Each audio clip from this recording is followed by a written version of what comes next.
Alléluia, Alléluia. Gloire à Dieu, gloire à notre Seigneur Jésus-Christ. Seigneur, nous te disons merci. Nous te rendons grâce pour tout ce que tu ne cesses de faire dans nos vies.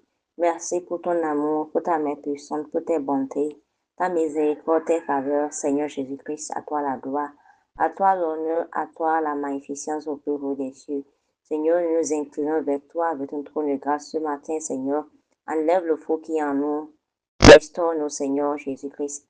Aide-nous à marcher dans ta volonté au nom puissant de Jésus.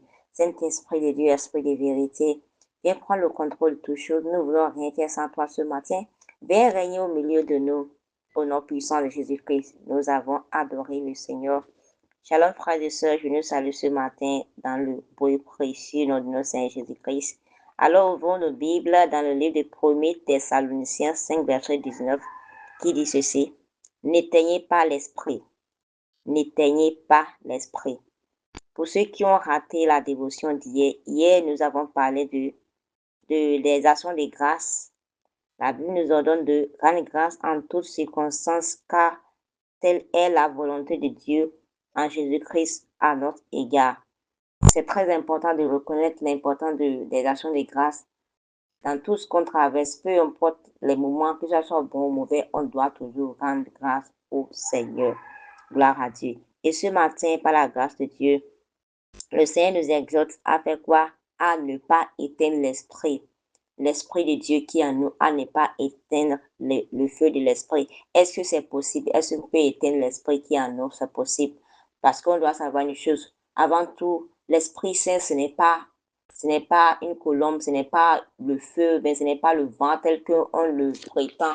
C'est une personne, c'est la troisième personne de la Trinité. Nous avons Dieu le Père, Dieu le Fils, Dieu le Saint-Esprit. N'oublions pas, il est le consolateur. Lorsque le Seigneur Jésus-Christ, lorsqu'il voulait quitter ce monde, il avait dit à ses disciples qu'il n'allait pas les laisser orphelins, qu'il va les envoyer le consolateur qui sera avec eux, qui va les enseigner toutes choses. Il ne va pas parler de lui, mais il va parler de ce qu'il a appris de lui. On doit savoir une chose, que le Saint-Esprit, c'est une personne. Et une personne qui a des sentiments, qui a une volonté et qui parle. Et pour cette raison, on peut éteindre le feu du Saint-Esprit qui est en nous. Gloire à Dieu. Tel que je l'ai dit, le Saint-Esprit nous parle. Le Saint-Esprit nous guide. Le Saint-Esprit nous avertit. Des fois, on peut être en train de faire une chose et le Saint-Esprit va te dire stop. Ou bien, tu vas vouloir prendre une voie. Par exemple, tu sors de ta maison, tu veux aller au boulot, bien tu vas aller. Et le Saint-Esprit te dit non, ne prends pas cette voie, prends l'autre. Lorsque tu es insensitive, tu n'es pas sensitive à cette voie, je t'assure tout. Tu vas voir que le jour là, ce qui va t'arriver, toi-même, tu seras dépassé. Et lorsque tu obéis à la voie, tu vas voir que la plupart des temps, la voie où tu n'as pas pris, soit un accident se passe, soit ils ont dérobé des gens dans la voie. En tout cas, quelque chose va se passer. Lorsqu'on obéit à la voix du Saint-Esprit, cela permet encore une relation solide entre nous et le Saint-Esprit. Mais lorsqu'on ne l'obéit pas, lorsqu'on on désobéit à sa voix, je vous assure tout, on est en train de teindre le feu du Saint-Esprit qui est en nous peu à peu. Alléluia. Le Saint-Esprit aussi nous réconforte. Tel que je l'ai dit, il est le consolateur. Il nous réconforte dans nos moments les plus difficiles. Lorsqu'on traverse des moments de tribulation, ou bien les moments où, par exemple, tu as perdu un être cher, ou bien tu as perdu quelque chose, ça nous réconforte. Lorsqu'on s'abandonne au Saint-Esprit, le Saint-Esprit nous réconforte. Et le Saint-Esprit nous fortifie également. Le Saint-Esprit nous fortifie. Mais il y a quelque chose qu'on oublie, nous les enfants de Dieu aujourd'hui. On ignore sa voix, telle que je l'ai dit. On ignore sa voix. À travers quoi? À travers la désobéissance, à travers la distraction de ce monde et à travers l'orgueil ou le péché. Tel que je l'ai dit. Lorsque le Saint-Esprit essaie de nous parler, ou bien de nous amener à l'ordre, lorsqu'on refuse d'obéir à sa voix, on est en train d'éteindre ça, d'éteindre le Saint-Esprit, le feu du Saint-Esprit en nous. On permet que la distraction nous envahisse, on est tellement distrait au point où la voix, on n'arrive même plus à entendre la voix. Parce que des fois, il y a plusieurs voix qui parlent autour de nous. La voix de nos amis, la voix du monde. Notre voix aussi est là, qui crie fort. Et si on se laisse envahir par toutes ces voix, c'est tellement difficile d'attendre la voix du Saint-Esprit. Et parfois, notre propre orgueil, c'est ce que je veux faire là que je veux faire. Je ne veux pas que quelqu'un parle. Je ne veux pas que quelqu'un me dirige. Je ne veux même pas que quelqu'un m'oriente. On doit savoir que c'est l'homme qui est comme ça. L'homme, c'est très difficile pour un homme d'accepter qu'on le dirige. Gloire à Dieu. Des fois, c'est le péché. Lorsque tu continues de pécher continuellement, il y a des péchés qu'on appelle des péchés sains. Ou bien il y a des péchés là comme, c'est que on les aime quoi. On les aime, des choses qu'on fait, on se dit que non, c'est juste un petit mensonge que j'ai fait. C'est rien du tout. Gloire à Dieu. Et en faisant tous ces péchés, imagine aujourd'hui, tu as une robe blanche qui est là. Aujourd'hui, tu as mis une tache dessus. Tu as mis une tache rouge dessus. Demain, tu mets dessus. Après, demain, tu mets. Cela voudra dire quoi? Cette robe blanche va devenir autre chose au fil du temps. Gloire à Dieu. C'est ce qu'on fait lorsqu'on ne continue pas à pécher et qu'on se dit que non, c'est un petit péché. Il n'y a pas de petit péché. Un péché, c'est un péché. C'est pourquoi à chaque fois qu'on commet un péché, on doit vite aller se repentir. Mais ce n'est pas parce que la grâce de repentance est là qu'on va se dire, OK, c'est une porte ouverte pour nous de pécher chaque fois, non? Gloire à Dieu. Mais de savoir une chose, que lorsqu'on tombe, on peut se relever. Lorsqu'on tombe, la grâce est disponible. Mais on n'utilise pas la grâce comme acquis pour pécher. C'est important qu'on puisse le savoir. Gloire à Dieu. Et lorsqu'on parle d'éteindre l'esprit, ça signifie faire taire ou résister à ce que Dieu veut faire dans votre vie.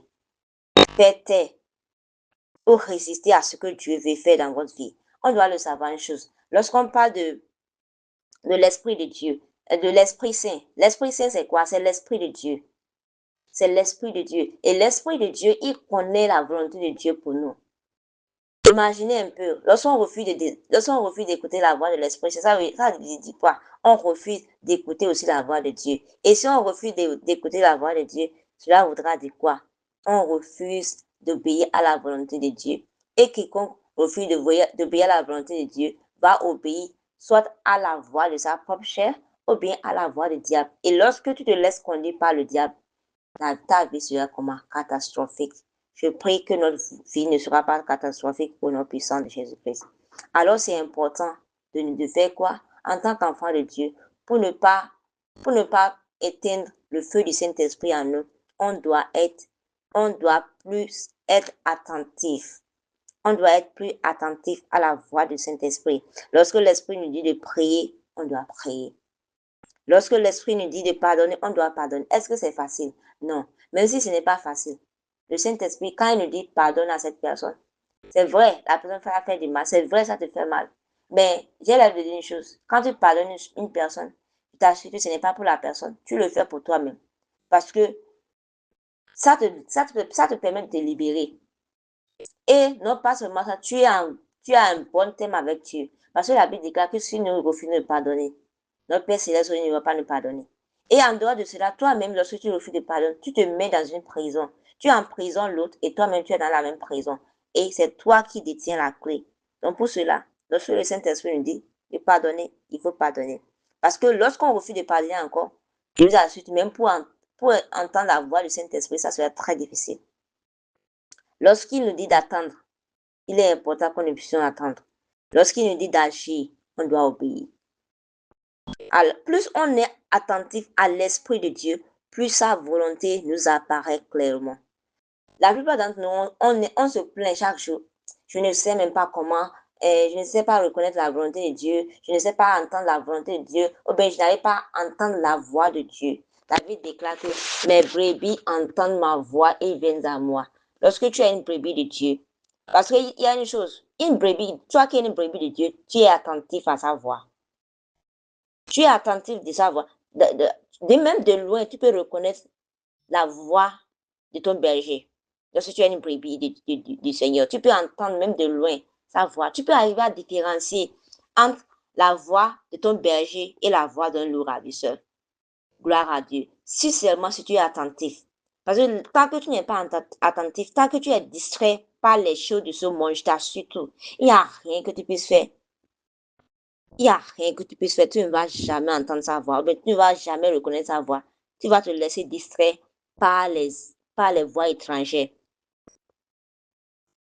Et lorsque tu veux connaître réellement la volonté de Dieu, lorsque tu veux savoir clairement la direction, mais ce qu'il attend de toi, il faut être quoi? Il faut être plus attentif à sa voix.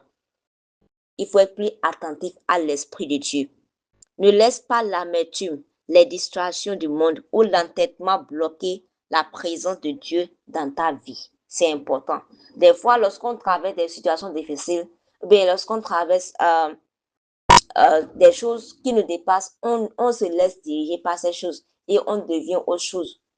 Non, on ne doit pas laisser ce que nous traversions avoir le dessus sur nous. On doit plutôt laisser le Saint-Esprit. Il est le consolateur.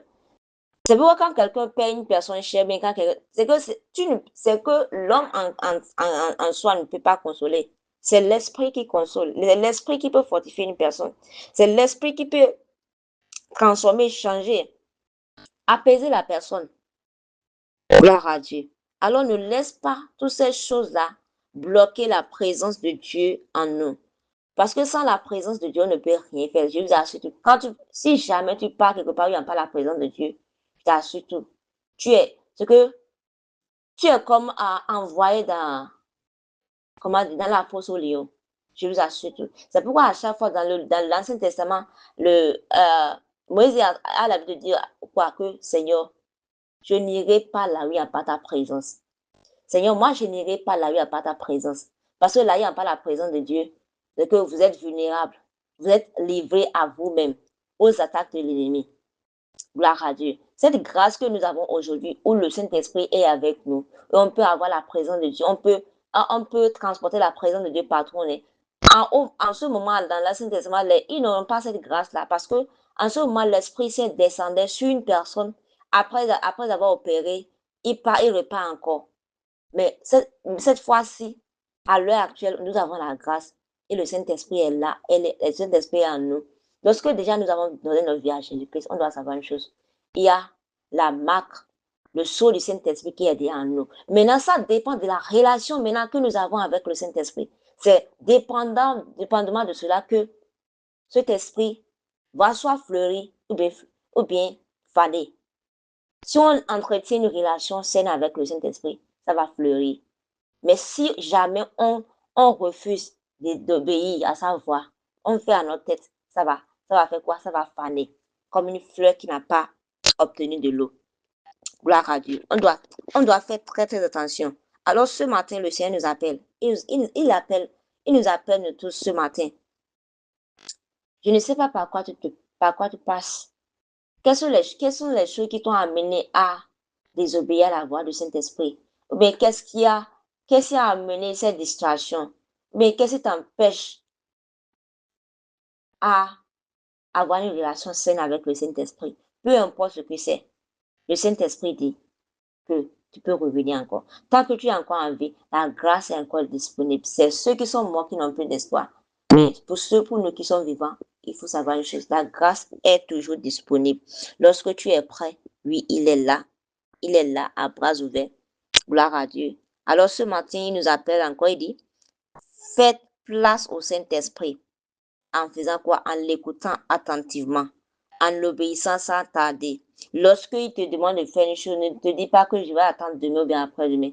En obéissant sans tarder et en marchant près de Dieu. C'est très important de le faire. Je prie que lorsque nous allons prendre cette décision ce matin, le Seigneur va nous guider, il va nous orienter et notre vie ne sera plus les mêmes au nom puissant de Jésus-Christ.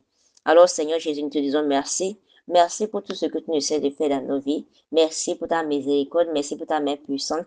Merci pour tes faveurs. Merci Seigneur Jésus-Christ de nous avoir gardés jusqu'à ce matin. Merci pour ta parole qui est oui et amen. Seigneur, nous venons à toi. Nous reconnaissons que nous n'avons pas toujours marché dans ta volonté. Nous reconnaissons que nous avons la plupart des temps meurtri le Saint-Esprit qui est en nous. Nous avons plusieurs fois éteint le feu du Saint-Esprit qui est en nous à travers notre désobéissance, à travers les distractions, à travers notre orgueil. Oh Seigneur, nous demandons ta grâce. Nous implorons ta grâce. Nous venons à toi, Seigneur Jésus-Christ. Nous venons à toi, Seigneur. Nous voulons faire ta volonté. Nous voulons écouter. Nous voulons être plus attentifs, Seigneur. Aide-nous, Seigneur. Ô Saint-Esprit, remplis notre cœur et guide notre vie en ce jour. Aide-nous à ne pas ignorer ta voix, ni à résister à ta direction. Éloigne de nous tout ce qui affaiblit notre relation avec toi, Saint-Esprit. Apprends-nous à marcher dans l'obéissance, la sensibilité et la foi au nom puissant de Jésus-Christ. Oh Seigneur, nous remettons cette journée en tes mains. Bénis cette journée pour nous au nom puissant de Jésus-Christ. Nous implorons le précieux sang de Jésus sur cette journée. Nous déclarons que ce jour va nous obéir au nom puissant de Jésus-Christ. Tout ce que nous allons toucher en ce jour est fructueux au nom puissant de Jésus-Christ. La famille de Dieu va nous localiser au nom puissant de Jésus-Christ. Partout où nous irons, tout le monde va nous favoriser au nom puissant de Jésus-Christ de Nazareth. Et aucune âme forgée contre nous ne va prospérer. Et toute langue qui va se lever contre nous en ce jour sera nulle et sans effet. Aucun mal ne nous arrivera en ce jour. Aucun malheur ne s'approchera de notre demeure au nom puissant de Jésus-Christ. Car les anges de l'Éternel, ils vont nous garder, ils vont garder nos mains. Ils vont garder nos mains de peur que nos pieds ne heurtent contre une pierre au nom puissant de Jésus. Nous déclarons que nous sommes sensibles à la voix de l'Esprit Saint en ce jour. Notre cœur est ouvert à la volonté de Dieu. Nous marchons dans l'obéissance et la sagesse au nom puissant de Jésus-Christ. Merci Seigneur car tu le fais déjà. Reçois la gloire, reçois l'honneur au nom puissant de Jésus-Christ. Nous avons prié. Amen. Excellente journée à chacun de nous tous et shalom.